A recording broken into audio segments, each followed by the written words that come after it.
दोस्तों सबसे ज्यादा जो क्वेश्चन पूछा जाता है वो होता है कि हाइपोटेंशन यानी लो ब्लड प्रेशर को कैसे ठीक करें, उसके लिए कौन सी मेडिसिन आती है।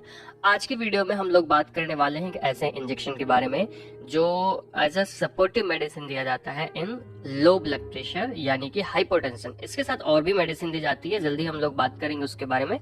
बट पहले आज के वीडियो में हम लोग बात करने वाले हैं मेफेनटर्मिन इंजेक्शन के बारे में। दोस्तों मेफेनटर्मिन इंजेक्शन एक ऐसा इंजेक्शन होता है जो लो बीपी को ठीक करता है, यानी कि आपके बीपी को बढ़ाता है।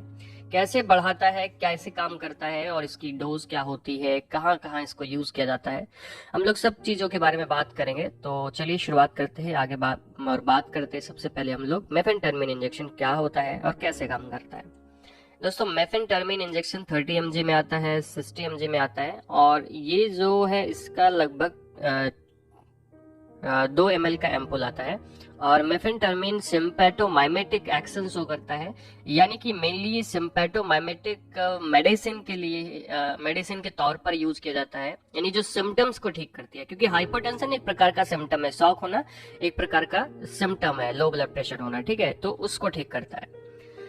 अब अगर बात करें तो इसमें ये करता कैसे है, तो ये जो है हमारे बॉडी के अंदर में एड्रेनलिन को रिलीज करने में सहायता करता है, जिसकी वजह से जो ब्लड वेसल्स होती हैं वो कंप्रेस हो जाती हैं, और कंप्रेस होने की वजह से मतलब दब जाती है, तो कोई भी चीज नैरो होगी तो उसमें बहने वाली चीजों की गति बढ़ जाएगी, यानी उसका प्रेशर बढ़ जाएगा।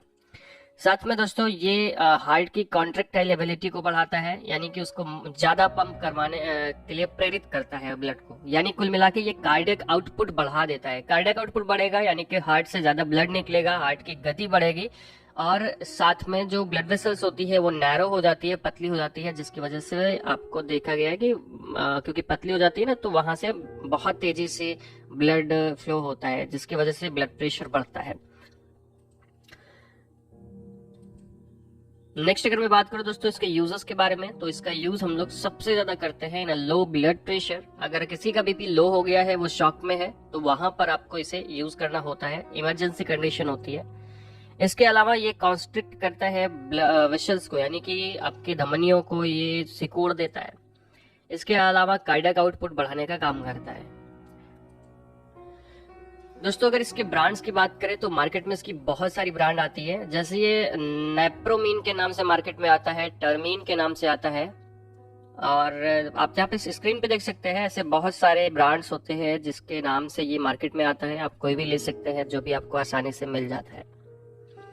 कुछ प्रिकॉशंस की बात करें कि किन चीजों में हमको डॉक्टर से जरूर मिलना है और हमें ध्यान रखना है बातों का। वैसे आप ये मेडिसिन यूज करें, कोई भी इंजेक्शन यूज करें तो बिना डॉक्टर की सलाह के ना यूज करें, लेकिन थोड़ा सा जैसे कि हाइपोटेंशन अगर आपको फेनोथायाजीन के साथ में यूज करना है, यानी सॉरी हाइपोटेंशन अगर आपको फेनोथायाजीन से हुआ है तो ऐसे में आपको प्रिकॉशंस बरतनी होती है।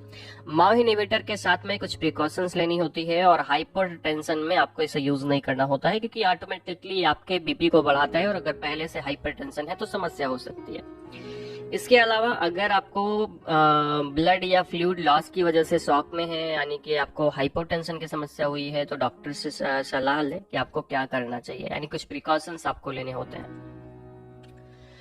इसके अलावा दोस्तों साइड इफेक्ट की मैं बात करूं तो क्या साइड इफेक्ट होते हैं अगर आप लंबे समय तक यूज करते हैं, तो आपको हाइपरटेंशन की समस्या हो सकती है, सीएनएस स्टिमुलेशन हो सकता है, और एंजाइटी की समस्या आ सकती है। साथ में इंसोम्निया की समस्या हो सकती है, यानी कि सोने में दिक्कत हो सकती है। इसके अलावा दोस्तों लास्ट में मैं बात करता हूँ डोज के बारे में कि इसकी डोज कैसे लेते हैं।